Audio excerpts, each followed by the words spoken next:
તો આ તરફ અંબાજીમાં પણ વરસાદી માહોલ જામ્યો છે। વહેલી સવારથી જ આકાશમાં કાળા ડિબાંગ વાદળો છવાયા હતા અને ત્યારબાદ એકાએક વરસાદની શરૂઆત થઈ હતી।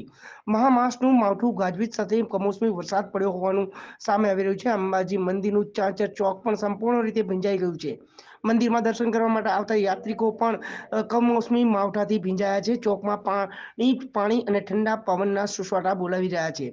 રવિ પાક ઉપર આ વરસાદને પગલે નુકસાન થવાથી ખેડૂતો પણ ચિંતિત બન્યા છે। સતત 2 વર્ષથી કમોસમી વરસાદ અને વાવાઝોડાને લઈ જગતનો તાત પણ મૂંઝવણ અનુભવી રહ્યો છે।